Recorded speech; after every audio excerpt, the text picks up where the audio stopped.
হিমালয় পর্বতমালা মাটি থেকে ২৬,০০০ ফুট উঁচুতে কয়েকজন কিভাবে ফেসে গেল।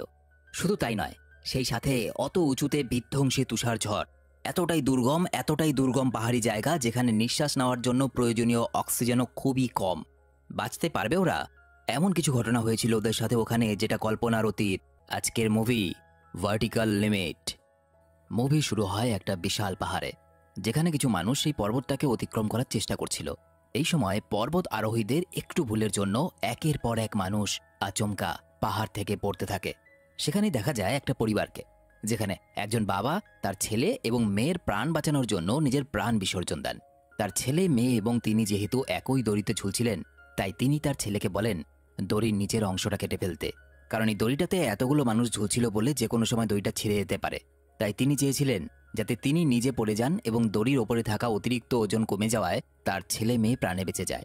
প্রথমে তার ছেলে প্রচুর আপত্তি করে, কিন্তু বাবার কথা রাখতে এবং বোন অ্যানিকে বাঁচাতে পিটার তার বাবার ওপরের অংশের দড়ি কেটে ফেলে এবং তার বাবা নিচে পড়ে মারা যায়। এই ঘটনার ৩ বছর পর পিটারকে আবার দেখা যায়। সে বর্তমানে একজন প্রতিষ্ঠিত ওয়াইল্ড লাইফ ফটোগ্রাফার, মানে যারা পাহাড়ে জঙ্গলে বিভিন্ন বিপদসংকুল এলাকায় গিয়ে ফটোগ্রাফি করে বা ছবি তোলে। আর তার বোন অ্যানি একজন বিখ্যাত মহিলা পর্বতারোহী। ওয়াইল্ড লাইফ ফটোগ্রাফার হওয়ার কারণে পিটার হিমালয় পর্বতে আসে। আর ঘটনাচক্রে তার বোন অ্যানিও সেখানে এসেছিল K2 নামের একটা পর্বত অতিক্রম করার জন্য। K2 অর্থাৎ কারাকোরাম পর্বতশ্রেণীর একটা শৃঙ্গ। পিটার অ্যানির ক্যাম্পে গিয়ে তার সাথে দেখা করে। জানা যায় অ্যানি এখানে এসেছে এলিয়ট নামে এক প্রভাবশালী ব্যক্তির দেওয়া একটা কাজ করতে। আসলে এলিয়ট একটা এয়ারলাইন কিনেছে। এয়ারলাইন মানে বিভিন্ন প্লেনের কোম্পানি যে থাকে তাদেরকে এয়ারলাইন বলে। তাই এলিয়ট চায় যে তার এয়ারলাইনের প্রথম প্লেনটা যখন K2 পর্বতের ওপর দিক দিয়ে উড়ে যাবে, তখন সে K2 পর্বতের চূড়ার কাছে উঠে সেই দৃশ্য দেখবে। বোঝো ব্যাপার, মানুষের বিচিত্র শখ। তো অত বড় উঁচু পর্বতে ওঠার জন্য তো একা একা পারবে না, কিছু পর্বতারোহী দরকার। এবং এই জন্য সে অ্যানি এবং আরও কিছু পর্বতারোহীদের নিজের সঙ্গে নিয়ে গেছে। এই ক্যাম্পে পিটার থেকে যায়, কারণ পিটার যার সাথে ওয়াইল্ড লাইফ ফটোগ্রাফি করতে এসেছিল সে আহত হওয়ায় তার আর কোনো সঙ্গী ছিল না। তাই সে ওখানে অপেক্ষা করছিল তার অন্য সঙ্গী আসার জন্য, যার সাহায্যে সে পর্বতে ঘুরে ঘুরে ছবি তুলতে পারবে। এরপর সেখানে আসে এলিয়ট। সে আসতেই সেখানে একটা হইচই পড়ে যায়। সেদিন রাতে এলিয়ট একটা পার্টি দেয়, কারণ তার বহুদিনের ইচ্ছে ছিল সে হিমালয়ের K2 পর্বতশৃঙ্গে উঠবে। আর শুধু তাই নয়, তার এই যে যাত্রা, এই অভিযান, এটা একটা ডকুমেন্টারি ফিল্ম হিসাবে রিলিজও হবে। তাকে নিয়ে টিভি শো করা হবে। সে আরও জানায় তার এই যাত্রার জন্য তাদের টিম লিডার হবে একজন বিখ্যাত পর্বতারোহী যার নাম টম। এলিয়টের পার্টিতে উইক নামে এক বৃদ্ধের সাথে আবহাওয়ার পূর্বাভাস নিয়ে কিছু তর্ক বিতর্কও হয়। পরদিন সকালে যেহেতু অ্যানি তার যাত্রার উদ্দেশ্যে রওনা দেবে, তাই পিটারকে তার সাথে কিছু কথা বলতে দেখা যায়। এবং এখানেই বোঝা যায় তাদের বাবার মৃত্যুর ৩ বছর পরও অ্যানি কোথাও না কোথাও তার বাবার মৃত্যুর জন্য পিটারকেই দায়ী করে এবং সে আজও পিটারকে ক্ষমা করতে পারেনি। সকাল হতেই এলিয়ট তার টিম সহ K2'র উদ্দেশ্যে বেরিয়ে পড়ে। কিছুক্ষণের মধ্যেই তারা সেখানে পৌঁছে যায়। তবে সেখানে পৌঁছতেই তাদের কাছে খবর আসে যে K2 পর্বতের আবহাওয়া মোটেও ভালো নয়। কিছুক্ষণের মধ্যে সেখানে বিশাল ঝড় আসতে চলেছে। এবার দেখো, আমরা যখন সমতলে থাকি সেখানে ঝড় এলে পরেও মোটামুটি আমরা আশ্রয়ের জন্য কোনো একটা কিছু বা সুরক্ষিত থাকার জন্য কোনো একটা কিছু বেছে নিতে পারি। কিন্তু অত বড় উঁচু পর্বতে, খাড়া পর্বতে যদি ঝড় আসে, সেটা কিন্তু মৃত্যুর থেকেও ভয়ানক হয়। তাই টম এই খবর পাওয়ার সাথে সাথে ফিরে যেতে চায়, কারণ সে জানতো মাটি থেকে 26,000 ফুট উচ্চতায় আছে তারা, এবং এখানে যদি বিধ্বংসী ঝড় আসে তাহলে প্রাণে বাঁচা সম্ভব না। কিন্তু এলিয়ট জেদ ধরে বসে আছে, সে এখান থেকে কিছুতেই ফিরবে না, সে সামনের দিকে এগিয়ে যাবে। অ্যানিও তার কথা সম্মতি জানায়। এলিয়ট একরকম জোর করেই টমকে রাজি করায়। আবহাওয়া খারাপ হওয়ার এই খবর পিটারের কাছেও আসে। সেই ক্যাম্পের কন্ট্রোল রুমে খোঁজ নিয়ে জানতে পারে এমন আবহাওয়া জানা সত্ত্বেও অ্যানির টিম পর্বতে উঠতে চলেছে। সে ওয়াকিটকির সাহায্যে টিম লিডার টমের সাথে যোগাযোগ করে এবং তাদেরকে জানানোর চেষ্টা করে যে আবহাওয়া পর্বত আরোহণের জন্য কিন্তু একদমই ঠিক নয়। সুতরাং আজকে পর্বত আরোহণ করবেন না। সুতরাং যত তাড়াতাড়ি সম্ভব সেখান থেকে ফিরে এসো। এদিকে আবহাওয়ার পূর্বাভাস অনুযায়ী সেখানকার আবহাওয়া একটু একটু করে খারাপ হতে শুরু করে। একই প্রচণ্ড ঠান্ডা, তার উপরে তীব্র বাতাস বইতে থাকে। বাতাসের প্রতিটা ছোঁয়া যেন সূচের মতো গায়ের মধ্যে বিচ্ছিল, কারণ বাতাসের সাথে ঠান্ডা সূক্ষ্ম বরফ বইছিল। টম তখন সেখান থেকে ফিরে যাওয়ার সিদ্ধান্ত নেয়, কিন্তু ততক্ষণে অনেক দেরি হয়ে গেছে। পর্বত অতিক্রম করা তো অনেক দূরের কথা, তুষার ঝড় ততক্ষণে এতটাই তীব্র আকার নিয়েছে কোনো মানুষের পক্ষে এক মুহূর্ত শ্বাস নেওয়া আর সম্ভব নয়। সে সময় পর্বত থেকে নিচে নামার জন্য অ্যানি একটা কুড়ুল দিয়ে বরফের গায়ে কোপ মারতে শুরু করে, যাতে একটু একটু করে সেই অস্ত্রের সাহায্যে সে হেঁটে যেতে পারে। কিন্তু হঠাৎ এক জায়গায় কোপ দিতেই সেখানকার বরফ ভেঙে পড়ে, আর দুর্ভাগ্যবশত সেটা বরফের নিচে একটা সুড়ঙ্গ ছিল, আর এই সুড়ঙ্গ দিয়ে অ্যানি নিচে পড়ে যায়। অ্যানির সাথে একই দড়িতে টম এবং এলিয়ট বাঁধা থাকায় তারা দুজন সেই সুড়ঙ্গের দিকে নামতে শুরু করে, কিন্তু কোনোভাবে এলিয়ট ও টম ওপরে আটকে যায়। নিচে পড়লেও অ্যানির সেভাবে কিন্তু ক্ষতি হয় না, কিন্তু তারা উঠে দাঁড়াতেই দেখে পাহাড়ের ওপর থেকে বিরাট তুষার ঝরা আসছে। বরফের প্রবল ঢেউয়ের সামনে তারা নিজেদের সামলাতে পারে না। একে একে টম আর এলিয়ট দুজনেই সেই সুড়ঙ্গের মধ্যে পড়ে যায়, আর বরফের আস্তরণ সেই সুড়ঙ্গের মুখের মধ্যে পড়ে সুড়ঙ্গ একেবারে বন্ধ হয়ে যায়। এদিকে বেস ক্যাম্প থেকে তাদের সাথে যোগাযোগ করার চেষ্টা চলতে থাকে। এত ওপর থেকে নিচে পড়ার পর টম কিন্তু প্রচণ্ড অসুস্থ হয়ে পড়ে, সে শ্বাস নিতে পারছিল না। এই সময় পিটার বেস ক্যাম্পের ওয়াকিটকির সাহায্যে মোর্স কোড সিগন্যাল পাঠায়। এবারে মোর্স কোড সিগন্যাল কি? এটা হলো একটা কোড ল্যাঙ্গুয়েজ যা ওয়াকিটকির মধ্যে থাকা বিভিন্ন বাটন টিপে পাঠানো হয়। যখন ওয়াকিটকির মাধ্যমে কথা বলা সম্ভব হয় না তখন এটা করা হয়। অ্যানি এই সিগন্যালটা বুঝতে পারে এবং তার রিপ্লাই দিতে শুরু করে। এই রিপ্লাই থেকে পিটার জানতে পারে যে এলিয়ট, টম এবং অ্যানি এখনো বেঁচে আছে। পিটার সিদ্ধান্ত নেয় যে করেই হোক তার বোন এবং বাকিদের বাঁচাতে যাবে, তবে তার কথায় কেউ সম্মতি জানায় না। সেখানে থাকা একজন পর্বতারোহী যার নাম স্কিপ, সে তাকে জানায় যে তাদের বাঁচাতে হলে 36 ঘন্টার মধ্যে কিন্তু তাদের খুঁজে বের করতে হবে, কারণ এরপর বরফের জল তাদের ফুসফুসে প্রবেশ করবে এবং তারা মারা যাবে। ঠান্ডা বাড়তে শুরু করলেও কিন্তু তাদের পক্ষে একদিনের বেশি বেঁচে থাকা সম্ভব না। কিন্তু পিটার ঠিক করে নিয়েছে যেভাবেই হোক তার বোনকে বাঁচাবেই, কারণ বহু বছর আগে সে তার বাবাকে নিজের চোখে মরতে দেখেছে, বোনকে কিছুতেই মরতে দেবে না। এবং যেহেতু পাকিস্তানের বর্ডার সামনে ছিল, সুতরাং সে পাকিস্তানের সেনার কাছে সাহায্য চায়। যেহেতু পিটার একজন বিখ্যাত ওয়াইল্ড লাইফ ফটোগ্রাফার এবং তার বাবা একজন সৈনিক ছিলেন, তাই পাকিস্তানি সেনা তাকে সাহায্য করতে রাজি হয়ে যায়। পিটারকে বরফ ভাঙার জন্য একটা বোম দেওয়া হয়। এটা হলো নাইট্রো বোম। এটাকে সঙ্গে রাখা মানে মৃত্যুকে সঙ্গে নিয়ে ঘোরা। এটার সাহায্যে সেনারা প্রাচীর ভাঙার কাজ করে, কিন্তু এই বোমটা নিয়ে কেউ পাহাড়ে উঠতে রাজি হয় না। অবশেষে অনেক চেষ্টার পর পিটার তাদের খুঁজতে যাওয়ার জন্য একটা দল তৈরি করে। অন্যদিকে অ্যানি ওয়াকিটকির সাহায্যে তাদের অবস্থান, তাদের বর্তমান অবস্থা ইত্যাদি জানাতে থাকে। এমন সময় স্কিপ জানায় অ্যানিদের হাতে সময় আছে আর 22 ঘন্টা। একমাত্র হেলিকপ্টারের সাহায্যেই 21,000 ফিট অতিক্রম করা সম্ভব, তাই তাদের গন্তব্য অবধি পৌঁছাতে 27 ঘন্টা সময় লেগে যাবে।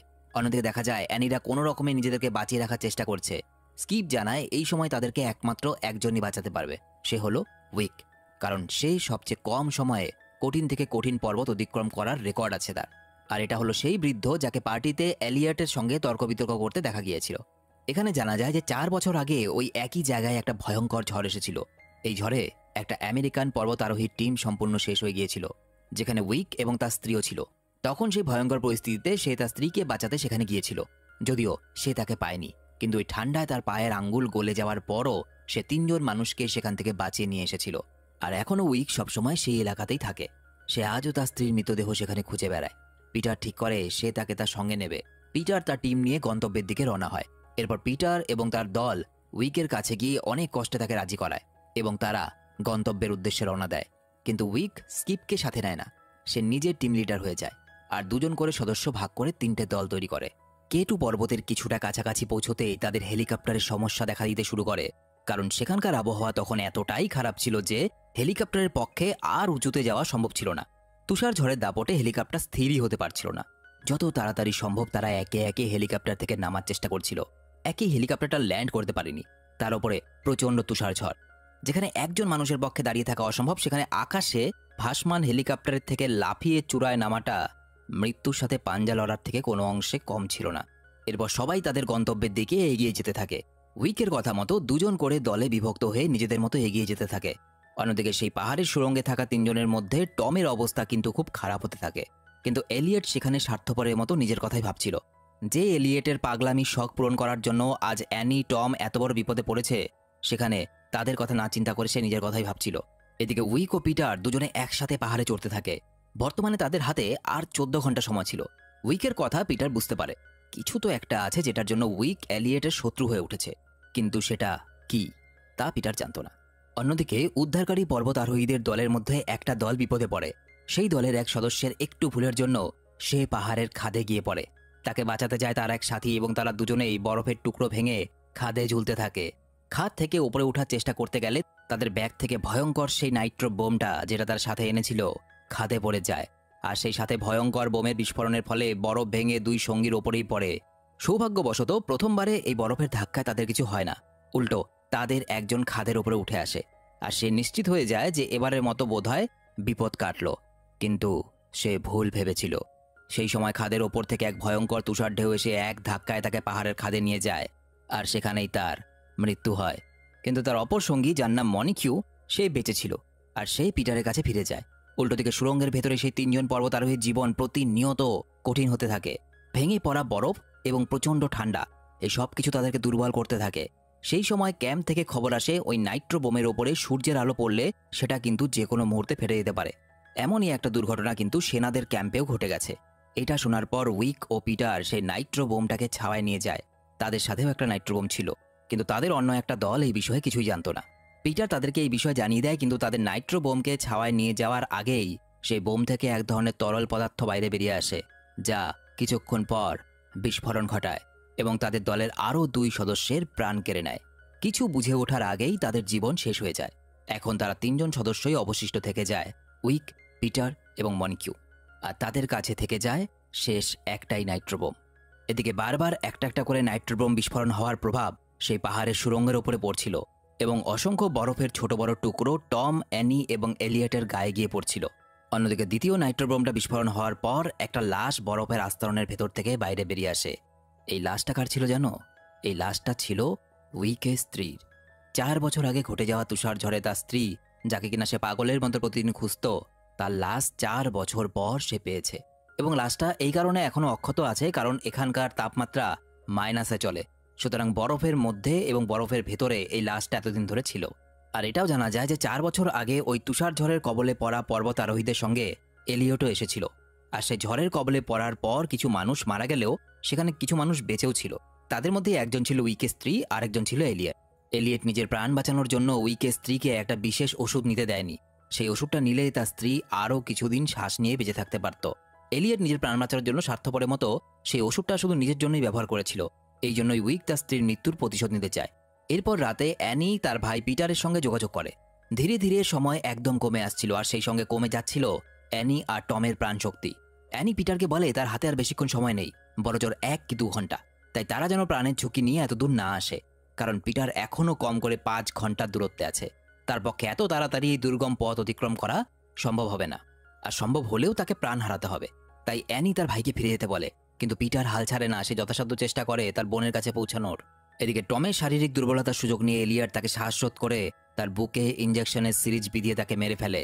এরপর সে একটা কুড়াল দিয়ে বরফ খুঁড়ে সেই সুড়ঙ্গের মুখ খুলতে চেষ্টা করে। সৌভাগ্যবশত তার চেষ্টা সুড়ঙ্গের পথ খুলে যায়। এরপর তারা ঠিক করে তারা ওই সুড়ঙ্গের ছোট্ট মুখ দিয়ে বাইরে কোনো সংকেত পাঠাবে, যাতে তাদের বাঁচাতে এসে সবাই বুঝতে পারে যে এই সুড়ঙ্গের ভেতরেই তারা আছে। কিন্তু তাদের কাছে কোনো বস্তু ছিল না যার সাহায্যে ওপরে যথাযথ সংকেত পাঠানো যায়। এই সময় এলিয়ট একটা নিষ্ঠুর উপায় বের করে। এর থেকে বোঝা যায় সে নিজের ছাড়া আর কারো প্রতি মায়া করে না। সে যে টমকে হত্যা করেছিল, এরপর তার লাশ কেটে তার ভেতর থেকে রক্ত বের করে এবং প্লাস্টিকের থলিতে জমা করে। কোনোভাবে সুড়ঙ্গের মুখে নিয়ে গিয়ে প্লাস্টিকের থলিটা ফাটিয়ে দেয় এবং চারদিকে টমের রক্ত ছড়িয়ে পড়ে, আর একটা সংকেত তৈরি হয়ে যায় যে এখানে মানুষ আছে। অন্যদিকে অ্যানি খুবই অসুস্থ হয়ে পড়ে, যে কোনো মুহূর্তে তার নিঃশ্বাস বন্ধ হয়ে যাবে। কিন্তু সেই সময় সেখানে পিটার আর তার সঙ্গী মনিকিউ এসে পৌঁছায়। তারা সুড়ঙ্গের ওপর সেই রক্তের ছাপ দেখে বুঝে যায় যে অ্যানিরা এখানেই আছে। পিটার তার বোনকে বাঁচাতে তাদের অন্তিম অস্ত্র সেই নাইট্রো বোম বার করে। এরপর পিটার অ্যানিকে একটা সংকেত পাঠায় আর বোমের মুখ খুলে বোমের ভেতরে থাকা তরলটা বরফের মধ্যে ঢেলে দেয় এবং বোমটা সেট করে। সেখান থেকে তারা দূরে সরে আসে। সুড়ঙ্গের ভেতরে থাকা অ্যানি ও এলিয়ট ওই সংকেত পেয়ে কিছুটা দূরে নিরাপদ জায়গায় বসে পড়ে। প্রতিটা মুহূর্ত তখন বিস্ফোরণ হওয়ার ভয়ে আতঙ্কে কাটছিল। কিছু সময় পার হতেই সুড়ঙ্গের ওপর ভয়ঙ্কর বিস্ফোরণ হয়। বিস্ফোরণের প্রভাব শেষ হতে না হতেই পিটার দৌড়ে যায় সুড়ঙ্গের কাছে। দেখা যায় এলিয়ট ও অ্যানি বেঁচে আছে। পিটার স্বস্তির নিঃশ্বাস ফেলে। অবশেষে ভয়ঙ্কর মৃত্যু ভয় পার করে সে তার বোনকে খুঁজে পেয়েছে। কিন্তু অ্যানির পক্ষে সেই সময় একা উপরে উঠে আসা সম্ভব ছিল না, তাই পিটার নিচে দড়ি পাঠায়। এলিয়ট অ্যানিকে প্রথমে দড়ি দিয়ে বেঁধে দেয় যাতে অ্যানিকে টেনে উপরে তোলা যায়। তবে সেই সময় পাহাড়ে আবারও তুষার ঝড় ওঠে, তার সাথে অ্যানিকে তুলতে গিয়ে বরফ ভাঙতে শুরু করে। পিটার এবং তার সাথীর পক্ষে অ্যানিকে তোলা সম্ভব হচ্ছিল না। এমনকি বরফে গেঁথে রাখা তাদের কুড়ালটাও সেই সময় একটু একটু করে ওপরে উঠতে শুরু করে। আর ঠিক সেই সময় উইক সেখানে চলে আসে এবং দড়ি দিয়ে সুড়ঙ্গে নেমে পড়ে। তাকে দেখে এলিয়ট সাবধান হয়ে যায়। সে মনে মনে ভয় পেতে থাকে, কারণ সে জানতো 4 বছর আগে সে কি করেছে। সে উইককে আঘাত করতে চায়, কিন্তু উইক তার হাত থেকে অস্ত্র ফেলে দিয়ে এলিয়টের কোমরে হুক লাগিয়ে দেয় এবং একসঙ্গে দড়ি বেঁধে একে একে অ্যানি ও এলিয়টকে ওপরে তোলার চেষ্টা করে। তখনই একটা বরফে অ্যানির পা আটকে যায়, আর একটু অসাবধান হতেই অ্যানি, পিটার, উইক, এলিয়ট একই দড়িতে ঝুলতে থাকে। তারা আবারও সবাই মিলে ভয়ঙ্কর বিপদে পড়ে। মনিকিউ কোনো রকমে ওপরে আটকে থাকে। এমন সময় আসে যেখানে ওই দড়ির ওজন না কমালে যে কোনো মুহূর্তে দড়ি ছিঁড়ে 5 জন একসঙ্গে নিচে পড়ে যাবে, আর কেউ প্রাণে বাঁচবে না। কিন্তু উইক এমন সময় নিজের পকেট থেকে একটা চাকু বের করে। 3 বছর আগে পিটারের বাবা তাদের দুজনকে বাঁচানোর জন্য ঠিক যেটা করেছিল, আজ উইকও সেটাই করে। পিটারের বারণ না শুনে চাকু দিয়ে সে দড়িটা কেটে ফেলে আর উইক ও এলিয়ট নিচে পড়ে যায়। এলিয়ট তার যোগ্য শাস্তি পায়। অন্যদিকে উইক একজন কর্তব্যপরায়ণ পর্বতারোহী এবং গাইডের মতো তার বাকি সঙ্গীদের প্রাণ বাঁচায় এবং নিজের প্রাণ বিসর্জন দেয়। এরপর অ্যানি, মনিকিউ ও পিটার সুস্থভাবে সেখান থেকে ফিরে আসে। এতদিনের রাগ ভুলে অ্যানি আবার তার ভাইকে আপন করে নেয়। আর এই মুভিটা এখানেই শেষ হয়ে যায়।